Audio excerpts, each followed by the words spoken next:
Ever notice how ads always pop up at the worst moments? When the killer's identity is about to be revealed. During that perfect meditation flow. On Amazon Music, we believe in keeping you in the moment. That's why we've got millions of ad-free podcast episodes, so you can stay completely immersed in every story, every reveal, every breath. Download the Amazon Music app and start listening to your favorite podcasts ad-free, included with Prime. Hey listeners, this is Peter and welcome back to the History Shorts. Today's episode is brought to you by the Podcast Republic, your ultimate listening app. Discover and subscribe to thousands of podcasts from around the world. Download Podcast Republic today, available on Google Play and the Apple App Store. Today on History Shorts. In the summer of 1965, the United States government tried an unusual experiment. Thousands of American high school boys, many of them athletes, were sent into farm fields across the country. Their mission was simple: harvest America's crops. Their purpose, however, was political. They were supposed to replace migrant farm workers. For decades, critics had argued that farmers relied too heavily on foreign labor, especially workers from Mexico, and that Americans could do the work if given the chance. So, in 1965, the federal government decided to test that idea. The results would reveal something about agriculture, labor, and American assumptions that still resonate today. Today's History Brief goes back to some strange history.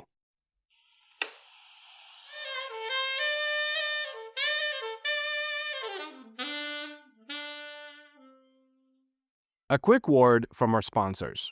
I've got good news and bad news. Here's the bad news. Most protein bars are packed with sugar and unpronounceable ingredients. The good news? There's a better option. I'm Will, and I created IQ Bar plant protein bars to empower doers like you with clean, delicious, low-sugar brain and body fuel. IQ bars are packed with 12 grams of protein, brain nutrients like magnesium and lion's mane, and zero weird stuff. And right now, you can get 20% off all IQ Bar products, plus free shipping. Try our delicious IQ Bar sampler pack with 7 plant protein bars, 4 hydration mixes, and 4 enhanced coffee sticks. Clean ingredients, amazing taste, and you'll love how you feel. Refuel smarter, hydrate harder, caffeinate larger with IQ Bar. Go to eatiqbar.com and enter code BAR20 to get 20% off all IQ Bar products plus free shipping. Again, go to eatiqbar.com and enter code BAR20. This day in history.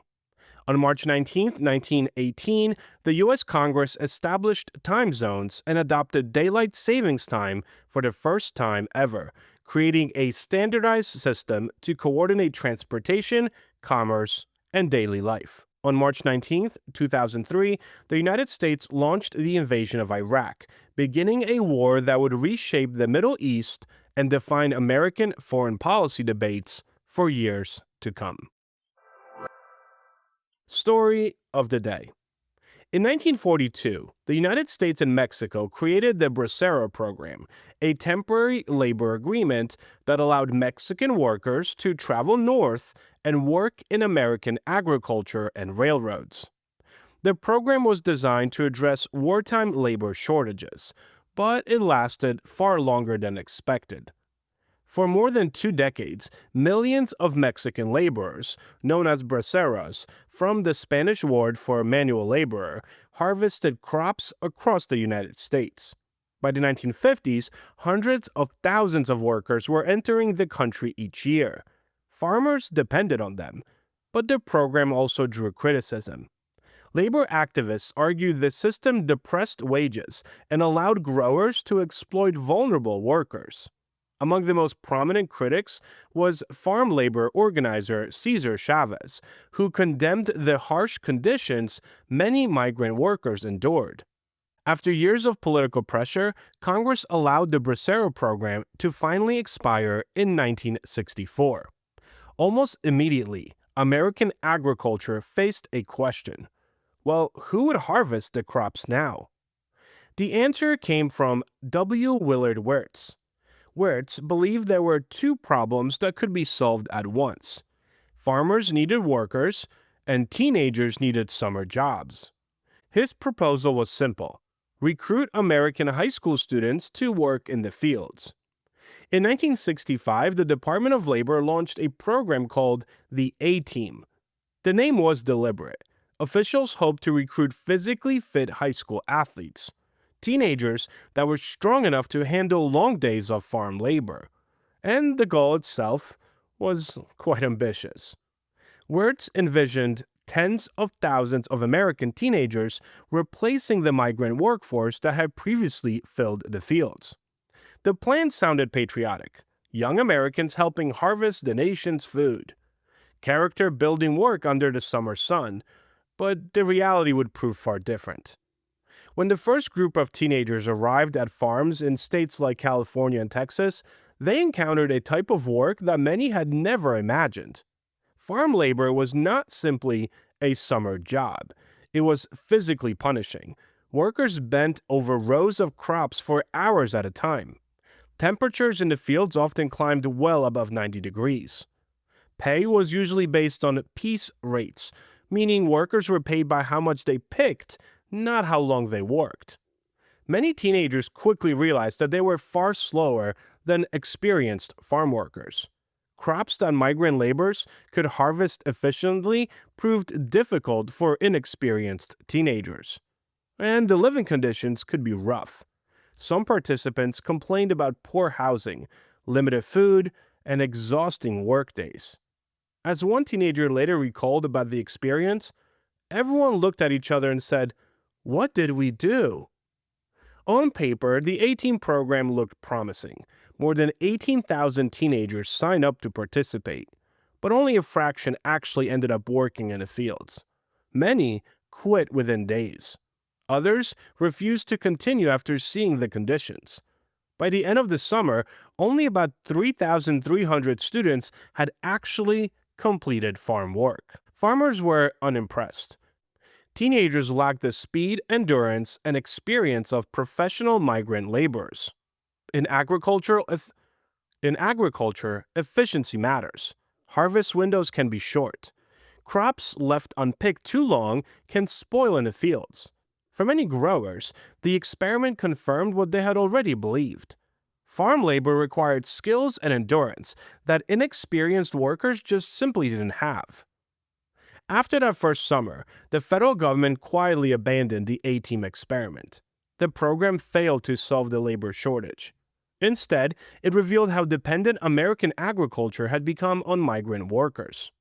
In the years that followed, farmers increasingly turned to other solutions. Some invested in new machines that could harvest crops automatically.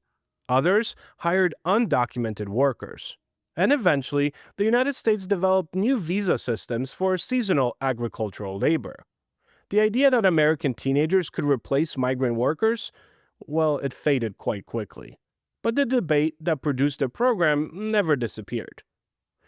The A-Team experiment revealed something important about the nature of agricultural labor. Farm work is not simply about physical strength. It requires experience, speed, and endurance developed over years.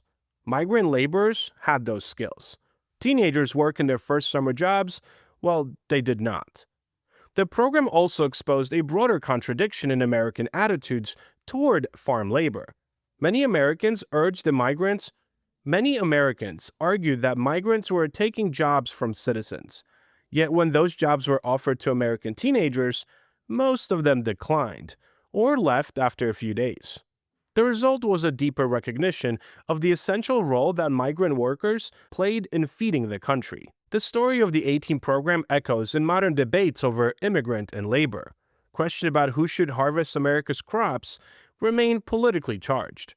Farmers still warn that without migrant labor, fields could go unharvested. Critics still argue that reliance on foreign workers suppress wages. More than half a century later, the same fundamental question persists: who will do the work that sustains the nation's food supply? The History Brief. The following comes from Strange History by the editors of the Portable Press. The Fiji mermaid, displayed by circus mogul P.T. Barnum in 1840s, did mermaids everywhere an injustice. The thing was hideous. The 3-foot-long carcass was brown and shriveled. It had a coarse hair and its open mouth was full of jagged teeth. Yet for several years, the Fiji mermaid was the star of Barnum's American Museum in New York.